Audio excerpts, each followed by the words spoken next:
The Grand Assembly Hall on Vela Prime was the largest building in the known galaxy. Its walls stretched upward for nearly a kilometer, covered in precious metals and glowing crystals from 100 different worlds. 12 massive chairs sat in a half circle at the center, each one designed for a different species. This was the heart of galactic civilization. This was where the powerful decided the fate of the weak. Ambassador Park Gina had spent 3 months preparing for this moment. She stood at the center of the hall, a small human woman surrounded by giants. The Valari delegates towered above her, their scaled bodies catching the light. The Karathi watched with their many eyes. The Neth floated in their water tanks, bubbles rising as they breathed. Behind Gina, her translator Big Taiho held a stack of documents. He had served with her for 15 years, traveling across the galaxy, building relationships, proving humanity's worth. Today was supposed to be the reward for all that work. "I, Speaker," Gina began, her voice steady and clear. "I come before this council to formally request full membership status for the human species." The holographic screens behind her lit up with data. 30 years of service to the galactic community. Human soldiers had died defending council borders. Human scientists had cured diseases that threatened alien worlds. Human engineers had built the very communication networks that connected the galaxy. Gina had prepared for every possible question. She had answers ready for concerns about human aggression, human expansion, human unpredictability. She had statistics and testimonials and legal arguments. She was ready for everything except what actually happened. High Speaker Velen barely glanced at the screens. He was ancient even by Valari standards. His scales faded to a dull gray. He had led the council for 200 years, and in all that time, he had never once voted in favor of a human petition. "We have reviewed your request," he said. His voice echoed through the hall, translated into a dozen languages by the systems that humans had helped design. "The council finds that humanity is not yet ready for full membership." Gina felt Taiho stiffen behind her, but she kept her face calm. "May I ask the council's reasoning?" Velen waved one clawed hand dismissively. "Humans are too young. Your species has been traveling between stars for less than 3 centuries. The Valari have done so for 12,000 years. The Karathi for 8,000. You are children playing at the games of adults. With respect, High Speaker, our contributions to this community are noted and appreciated," Valern interrupted. "But contribution is not the same as maturity. Humans are too aggressive, too emotional, too unpredictable." He said the last word like it was something dirty. "Perhaps in another century we shall revisit this matter." The Karathi delegate, a creature covered in hard shell and sharp edges, made a sound that Gina's translator identified as laughter. Others joined in. The Rilkari clicked their mandibles. The Neth bubbled in their tanks. They were laughing at her, at humanity, at 30 years of sacrifice and service. Taiho leaned forward and whispered in Korean, so the translators would not pick it up. "Ambassador, what do you want to do?" Gina did not answer immediately. She looked around the hall, at the faces of the beings who had just dismissed her species like they were nothing. She thought about her grandmother, who had made this same petition 20 years ago and received the same answer. She thought about her mother, who had tried 10 years after that. 3 generations of Park women standing in this same hall, asking for the same thing, being told the same lie. "I see," Gina said finally. Her voice was quiet, but somehow it carried through the entire hall. The laughter stopped. "Then we have nothing further to discuss." She turned to Taiho. "Gather our documents. We are leaving." High Speaker Velern seemed surprised. Usually, rejected species begged. They argued. They made emotional appeals. They did not simply leave. "Ambassador Park," he called out. There is no need for dramatics. Humanity will have another opportunity in 100 years. That is not so long to wait. Gina paused at the edge of the hall. She looked back at Velen, and for just a moment, something flickered in her eyes. It was not anger. It was not sadness. Taiho, who knew her better than anyone, recognized it immediately. It was decision. 100 years, she repeated. Yes, I suppose we will see what 100 years brings. She walked out. Taiho followed. Their footsteps echoed in the sudden silence. The council members looked at each other with confusion. What had just happened? The human had not cried. She had not threatened. She had simply accepted their decision and left. Strange creatures, the Karathi delegate muttered. So emotional and yet so cold. High Speaker Velen settled back in his chair. They will return, he said confidently. They always do. Humans need us far more than we need them. He had no idea how wrong he was. 6 hours later, every human in council space received the same encrypted message. It came directly from Earth's government, signed by the President herself. The message was short. Recall Order Alpha 1. All personnel return to Sol system immediately. Nitrogen monoxide exceptions. No delays. On the Karathi border, Commander Yoon Do-yoon read the message 3 times before he believed it. He had spent 20 years defending these people. His best friend had died saving a Karathi colony from pirates. But orders were orders. He began shutting down the defense systems he had built. He recalled his ships. He packed his belongings. On Vela Prime itself, Dr. Choi Yoonji walked out of the research hospital where she had worked for 15 years. She had saved thousands of Valari lives with her medical techniques. Now, she simply handed in her resignation and booked transport home. Across the galaxy, humans stopped what they were doing. They closed their businesses. They ended their contracts. They said goodbye to friends and colleagues. And they left. Ambassador Park Gina watched from her ship as Vela Prime grew smaller in the viewport. Taiho stood beside her, his face troubled. Are we really doing this? He asked. Walking away from everything we built? Gina did not look away from the shrinking planet. We built it, she said softly. We can build it again. Somewhere else. For people who actually want us and the council? Finally, Gina smiled. It was not a happy smile. They wanted us to wait a century. Let us show them what a century without humans looks like. The ship turned toward Seoul, and humanity went home. 6 months passed, and the Galactic Council barely noticed that humanity was gone. The humans had always been a small presence in the grand picture of galactic civilization. They attended meetings, but rarely spoke. They worked hard, but never complained. They were useful for certain tasks, the kind of boring, difficult work that other species did not want to do. Now they were gone, and life continued. Or so the council believed. High Speaker Velang received reports that human businesses had closed, that human diplomats had returned home, that human ships no longer traveled the trade routes. He read these reports and felt nothing but mild satisfaction. Good, he told his advisors. Perhaps this tantrum will teach them some humility. When they return to beg for readmission, we will make them wait even longer. But humans did not return. They did not send angry messages. They did not make threats or demands.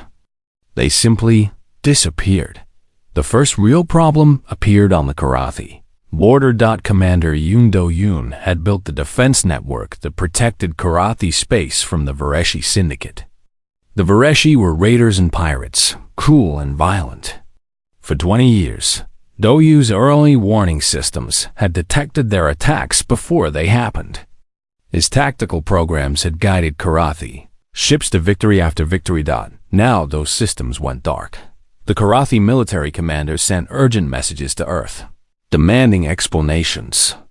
The response came from Admiral Shin Yuna, now stationed at Earth Command. The defense systems you are referring to were designed, built, and maintained by human engineers using human resources, she wrote.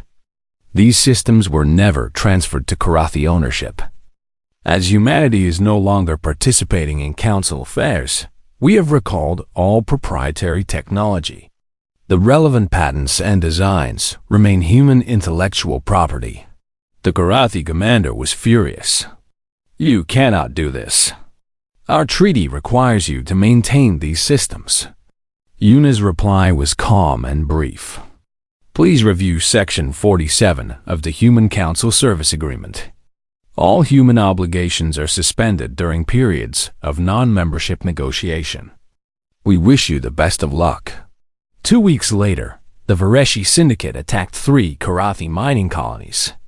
Without the early warning systems, the attacks came as a complete surprise. Thousands died. The Karathi demanded a council meeting.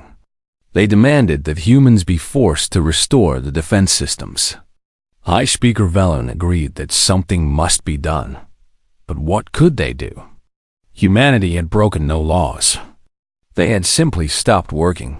Ambassador Kwan Mai received the Council's request for emergency negotiations at her new office on Earth's lunar base. She read the message carefully, then handed it to her aide, Han Siwu. They want us to come back, Siwu said with surprise. Already? Mai laughed softly. No, they want our technology to come back. They still do not want us. What should I tell them? Mai thought for a moment. Tell them that Ambassador Park is currently unavailable. Tell them that all future communication should go through official diplomatic channels. Tell them that we will respond to their request within the standard processing time, which is 90 days. Siwu smiled slightly. That seems slow. It is exactly the same response time that the Council gave us for 30 years, Mai said. They called it standard procedure. I am sure they will understand. Across the galaxy, other problems were appearing. Dr. Choi Yunji had been the head of the Human Trade Commission before the withdrawal. She had spent years creating the logistics networks that connected dozens of species across 3 galactic arms. She knew every shipping route, every customs regulation, every trade agreement. More importantly, her people had operated the distribution centers that kept goods flowing. Human efficiency experts had optimized delivery schedules. Human mechanics had maintained transport ships. Human programmers had written the tracking software. Now all of that expertise was gone. Shipping delays began almost immediately. A delivery that used to take 3 days now took 3 weeks. Goods sat in warehouses because nobody knew where they were supposed to go. Prices rose. Shortages appeared. The Rilkari homeworld sent an emergency request to Earth. They needed atmospheric stabilizers, complex machines that cleaned and recycled their air. Human factories were the only ones that produced these machines at scale. The request was politely refused. Human manufacturing capacity is currently dedicated to domestic needs. We hope to resume export operations in the future, but cannot provide a timeline at this time. The Rilkari ambassador protested. Our people will suffocate without those machines. Earth's Minister of External Affairs, Immanuel, expressed sympathy. That is very unfortunate. Perhaps you could ask the Council for assistance. After all, you are full members with voting rights. Surely they will help their own. But the Council could not help. No other species made atmospheric stabilizers. No other species had the expertise or the equipment. The Rilkari began emergency rationing of their air supply. On the Neth homeworld, the agricultural domes were failing. Human botanists had developed special crops that grew in Neth soil, crops that now needed maintenance and care that only humans knew how to provide. Without those crops, the Neth would face food shortages within 2 years. The Volari discovered that their advanced medical technology relied on rare earth elements that only human refineries could process. Their hospitals began running low on critical supplies. One by one, the pillars that held up galactic civilization began to crack. Admiral Shin Yuna watched the reports from her command center on Earth. She felt no joy at the suffering of innocent people, but she also felt no guilt. "We did not destroy anything," she told her staff. "We did not attack anyone. We simply stopped helping people who did not want our help." Captain No Jie, her second in command, looked troubled. "Some of them are dying, Admiral. Is this right?" Yuna turned to face her. "For 30 years, humans died defending the Council. We gave them our blood, our sweat, our genius. And they laughed at us." She paused. "I do not celebrate their pain, but I will not apologize for refusing to serve people who despise us." On Vela Prime, High Speaker Velern finally began to understand the situation. He called an emergency session of the Council and presented the damage reports. Trade is collapsing. Border defenses are failing. Critical supplies are running low. He paused, his old scales rustling with agitation. "We must convince the humans to return." "How?" asked the Neth delegate. "They will not answer our messages." "Then we offer them something," Velern said. "Limited membership, perhaps. Provisional status." "They asked for full membership," another delegate pointed out. "They will not accept less." Velern's eyes narrowed. "They will accept what we offer, or they will accept nothing." But even as he spoke the words, doubt crept into his voice. For the first time in 200 years, High Speaker Velern was not certain that the Council held all the power. The humans were not fighting. They were not threatening. They were simply silent, and somehow, that silence was louder than any war. 18 months had passed since humanity walked away from the Galactic Council, and the universe was falling apart. The Vareshi Syndicate had conquered half of Karethi space. Their fleets moved through the darkness like hungry wolves, taking what they wanted, destroying what they could not take. The Karathi Defense Force, once proud and strong, was now scattered and broken. Refugees filled the space stations near the border. Millions of Karathi had lost their homes, their families, their futures. They huddled in temporary shelters, wondering how their great civilization had fallen so quickly. The answer was simple, though few wanted to admit it. The humans were gone. Commander Yoon Do-yoon watched the news feeds from his apartment on Earth. He saw the burning colonies, the fleeing ships, the desperate last stands. Part of him wanted to help. He had spent 20 years protecting those people. He knew their names, their customs, their hopes and fears. But he also remembered the laughter in the council hall. He remembered the Karathi delegate mocking Ambassador Park. He remembered being called aggressive, emotional, unpredictable. "They made their choice," he said softly to himself. "Now they live with it." Across the galaxy, the collapse continued. The Rilkari homeworld had implemented strict air rationing. Every citizen was limited to 6 hours of outside activity per day. The rest of the time, they stayed in sealed rooms, breathing recycled air, waiting for help that never came. Their leader made a direct appeal to Earth. "Please," she begged in her recorded message. "Our children are suffocating. Whatever disagreement exists between our peoples, surely it does not extend to innocent children." Minister Immanuel watched the message with a heavy heart. She was not a cruel woman. She did not enjoy seeing others suffer. But she also knew that weakness now would undo everything humanity had sacrificed. "Reply with standard diplomatic language," she told her aide. "Express sympathy. Offer to discuss the matter through proper channels. Mention that processing may take several months. And if they cannot wait several months?" Haniel closed her eyes. "Then perhaps they should have thought about that before they voted to keep us as second-class citizens." The Neth Collective had fallen into civil war. Without the special crops that human botanists had developed, food production dropped by 60%. Different factions fought over the remaining resources. Ancient rivalries resurfaced. The peaceful, unified Neth that humans had known were tearing themselves apart. Even the mighty Valari were struggling. Their medical facilities ran short of essential supplies. Surgeries were postponed. Treatments were rationed. For the first time in millennia, Valari citizens died from preventable diseases. High Speaker Velorn convened emergency meeting after emergency meeting. He demanded solutions. He threatened his advisors. He raged against the humans and their betrayal. But rage changed nothing.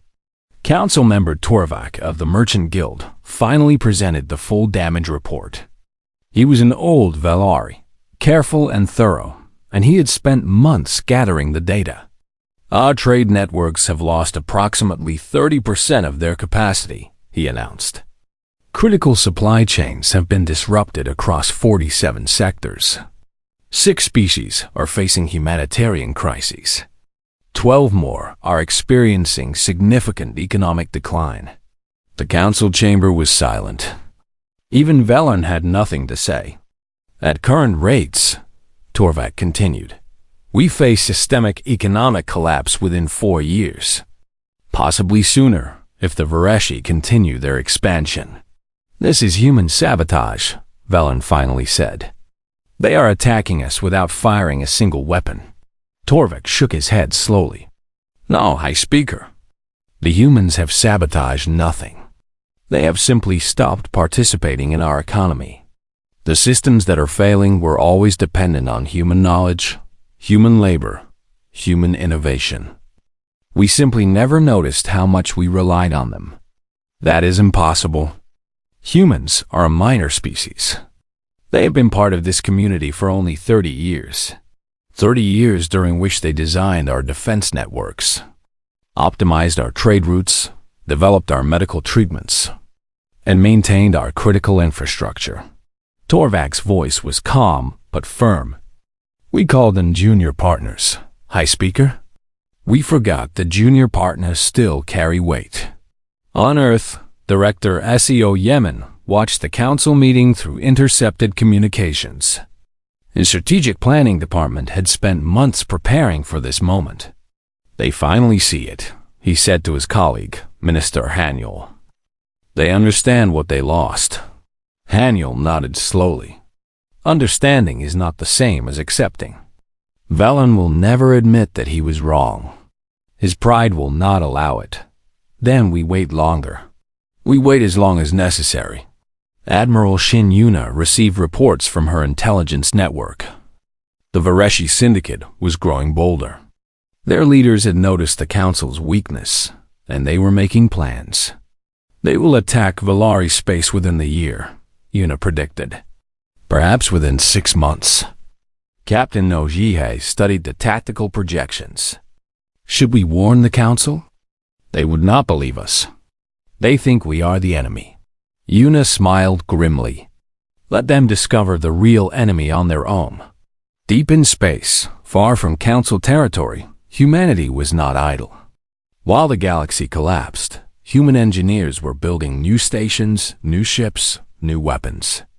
The technology that had once protected the Council was being improved, upgraded, perfected. Ambassador Park Jina oversaw the diplomatic preparations. When the Council finally came begging, humanity would be ready with their demands. And this time, they would not accept anything less than everything. We spent 30 years proving our worth, she told her staff. Now we spend whatever time is necessary proving our value. Translator Beak Taiho stood beside her, just as he had in the Council Hall 18 months ago. Do you think they will ever truly accept us? Gina considered the question carefully. Acceptance is not the goal. Respect is not the goal. Equality is the goal. Whether they like us or not does not matter. What matters is that they can never again treat us as less than what we are. And what are we? Gina looked out at the stars, at the vast darkness filled with burning worlds and desperate peoples. "We are humanity," she said simply. "And humanity does not beg." In the council hall, High Speaker Vellern made his decision. He would reach out to the humans. He would offer them limited membership, provisional status, some small concession to bring them back. He did not realize that the time for small concessions had passed. The humans did not want crumbs anymore. They wanted a seat at the table, and they were willing to let the galaxy burn until they got it. 2 years had passed since humanity walked away from the Galactic Council. The universe had changed beyond recognition. The Vareshi Syndicate controlled a third of what had once been Council territory. Their warships patrolled conquered sectors, extracting tribute from terrified populations. Species that had once mocked humanity now lived under the boots of cruel masters. The Karathi were refugees. Their beautiful homeworld had fallen 6 months ago, conquered after a siege that lasted only 3 weeks. The survivors scattered across the galaxy, begging for shelter, begging for food, begging for anyone to help them. The Neth Collective no longer existed. Civil war had consumed them completely. Where billions once lived in peace, only ruins remained. Even the great Valari Empire was shrinking. Outer colonies fell one by one. The Syndicate was patient, methodical, unstoppable. Without human technology, without human tactics, the Valari military was simply not strong enough. High Speaker Vellern convened what he called an emergency summit. In truth, it was a council of desperation. Only 7 of the original 12-member species still had functioning governments. The others had collapsed or been conquered. "We must find a solution," Vellern declared. His voice was weaker now, his scales duller. The past 2 years had aged him terribly. The Syndicate threatens our very existence. "There is only one solution," said the Rilkari delegate. Her breathing mask hissed with every word, a constant reminder of her people's suffering. "We must bring back the humans." Vellern's eyes narrowed. "The humans abandoned us. They watched us suffer and did nothing. We laughed at them," the Rilkari replied. "We dismissed them. We treated them like servants for 30 years. Can you blame them for leaving?" "I can, and I do. They have no duty to us."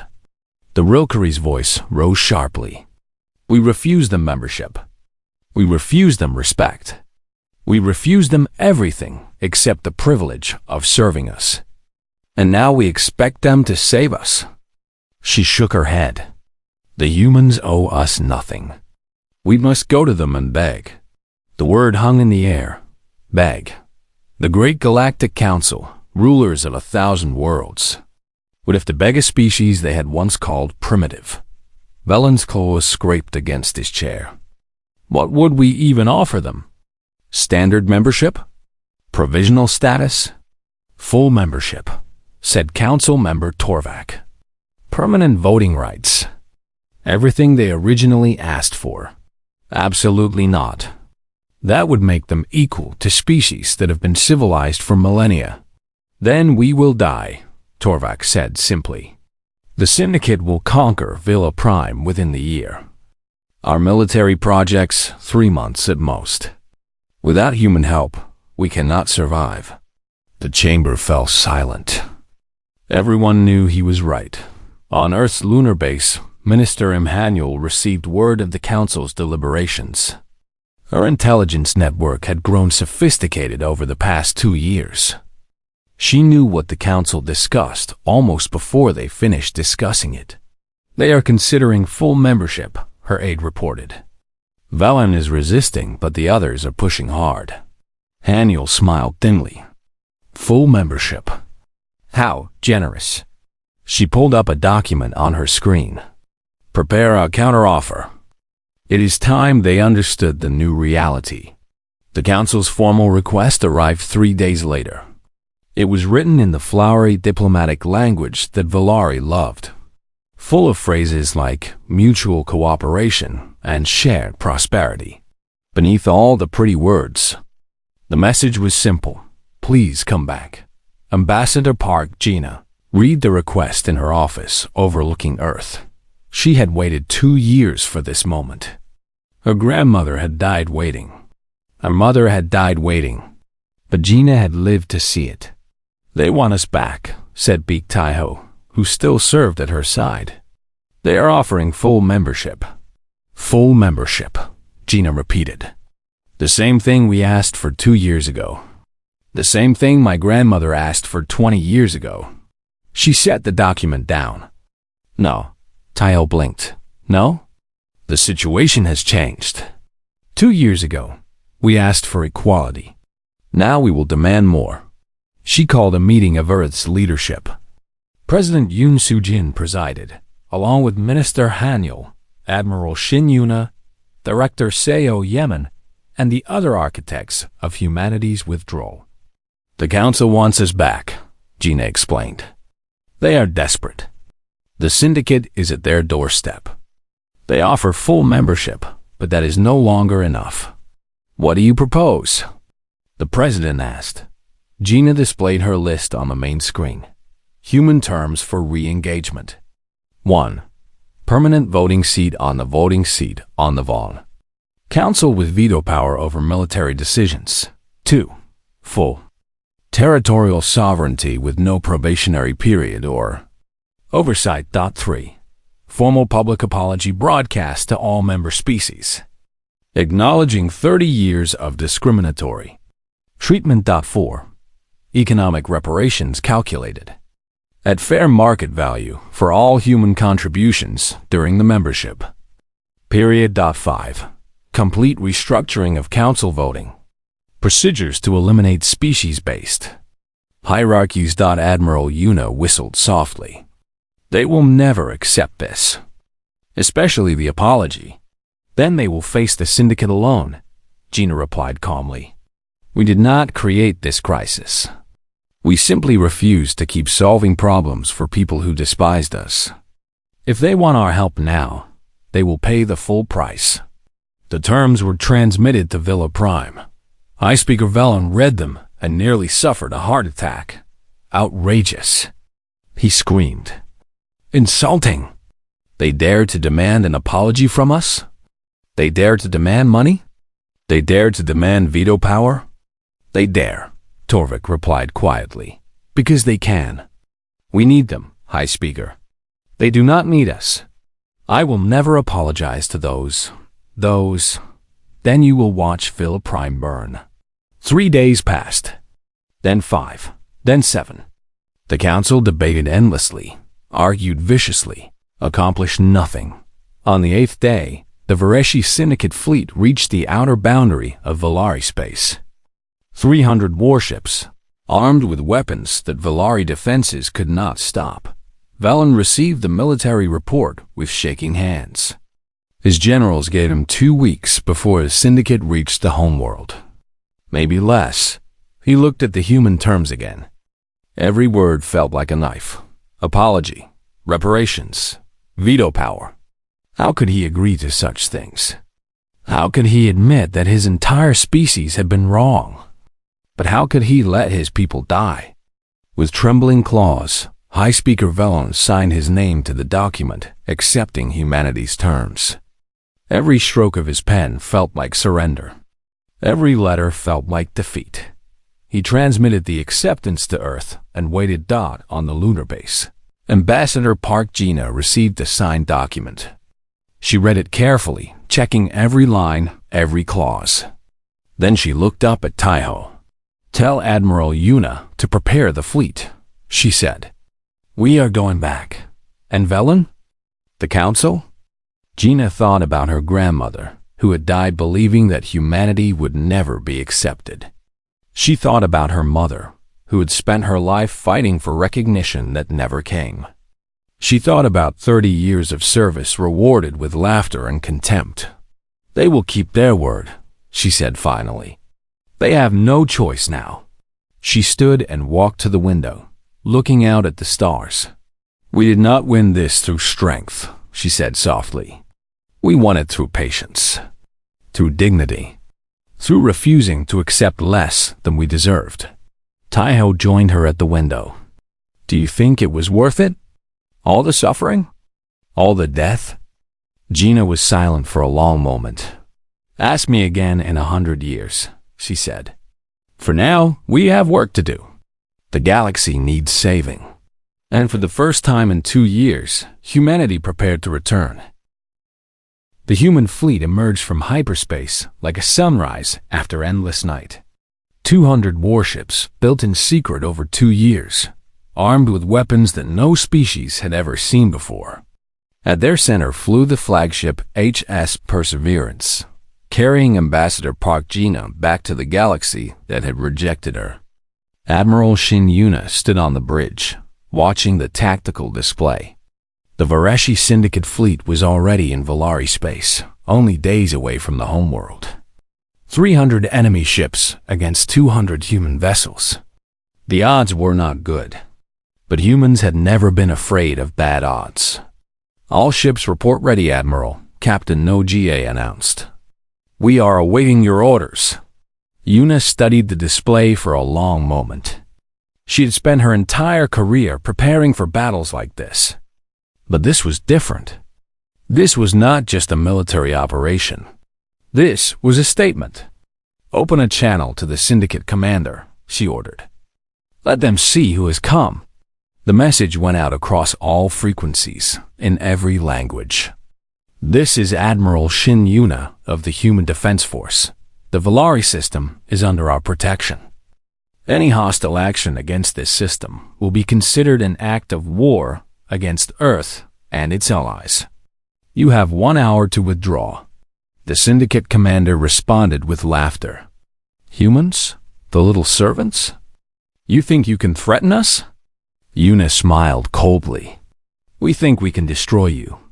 1 hour. She closed the channel and began positioning her fleet. On Velar Prime, High Speaker Velarm watched the human ships arrive with a mixture of hope and shame. He had signed a treaty accepting their terms. He had recorded the formal apology that would be broadcast to every world in the galaxy. He had agreed to everything they demanded. Now he watched their warships move to defend his planet, and he felt something he had not felt in 200 years of leadership. Doubt. Had he been wrong about humans? Had the Council been wrong for centuries? He thought about the laughter in the assembly hall, the dismissive words, the casual contempt. At the time, it had seemed so natural. Humans were young, aggressive, emotional. They needed to be controlled, managed, kept in their place. But now those same humans were the only thing standing between his people and extinction. The hour passed. The Syndicate did not withdraw. Instead, they advanced, confident in their superior numbers. Admiral Yuna watched them come.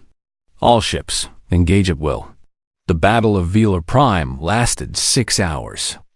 It was the largest space battle in galactic history, and it changed everything.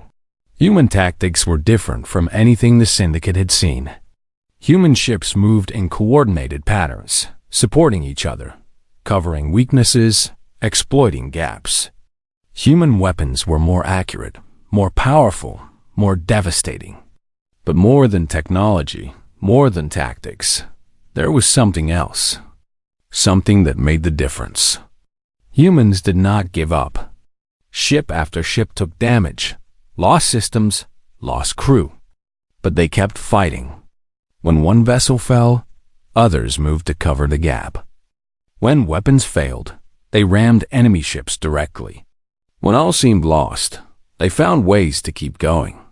By the end of the 6th hour, the Syndicate fleet was broken. 150 enemy ships destroyed. Another 100 captured. The rest fleeing into deep space. Human losses were heavy. 47 ships destroyed. Thousands dead. But they had won. Admiral Yuna stood on the bridge of the Perseverance, exhausted but triumphant. Signal the Council, she ordered. Tell them the threat has been eliminated. On the surface of Velar Prime, the announcement spread like wildfire. The humans had saved them.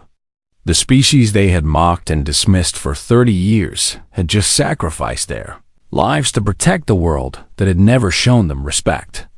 High Speaker Velen went to the Grand Assembly Hall, where Ambassador Park Gina was waiting. She stood in the same spot where she had presented her petition 2 years ago. She wore the same diplomatic uniform. Her face showed the same calm expression. But everything else had changed.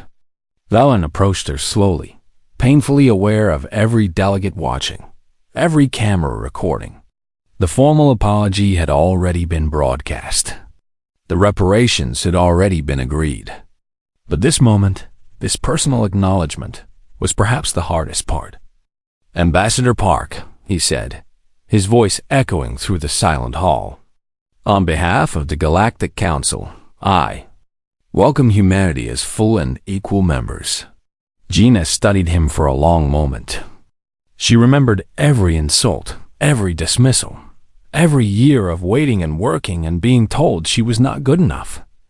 30 years ago, when my grandmother first proposed human membership, your predecessor called us clever animals, she said. Her voice was calm, carrying to every corner of the hall. 20 years ago, when my mother tried again, we were told to wait our turn. 2 years ago, you laughed in my face. She paused, letting the words sink in. Today, human soldiers died defending your world. Human ships burned in your sky. Human families will mourn their lost ones forever. She stepped closer to Velen, close enough to see the fear in his ancient eyes. We did not do this for you. We did not do this for gratitude or recognition. We did this because it was right. Then why? Velen asked. Why help people who treated you so badly?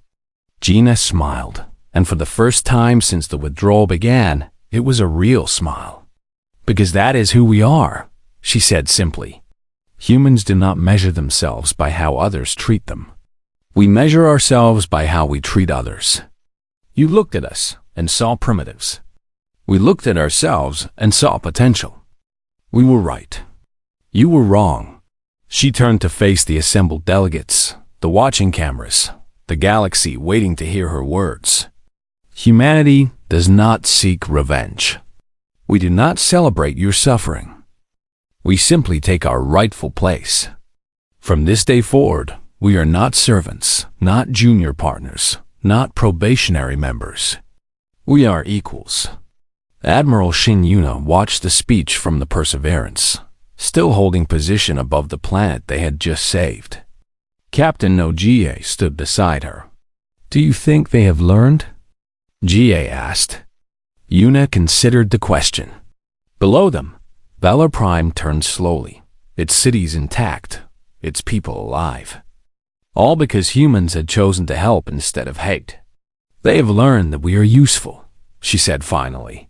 Whether they have learned to respect us, that will take longer, perhaps generations. And if they never learn? Yuna smiled. Then we will keep teaching them. Through our actions, through our choices, through the way we live our lives. Eventually, they will understand. On the surface, Big Taiho found Ambassador Gina after the ceremony. He had stood beside her through everything from the first insult to the final victory. Your grandmother would be proud, he said quietly.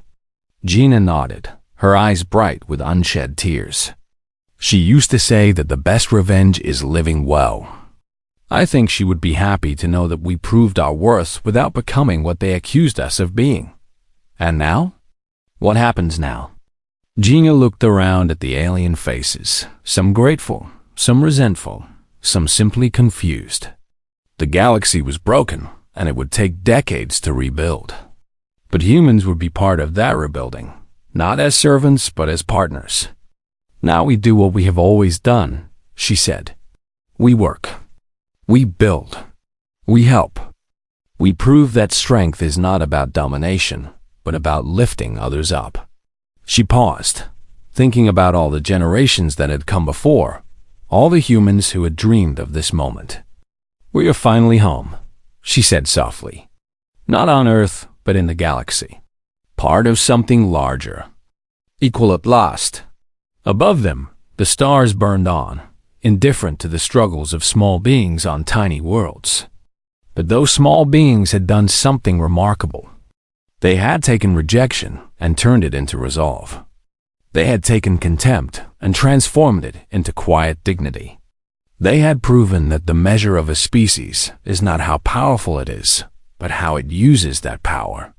And humanity had used its power to save those who had once despised them. That was the true victory. Not the battle won, not the treaty signed, not the apology given. The true victory was remaining human, even when the universe gave them every reason not to be.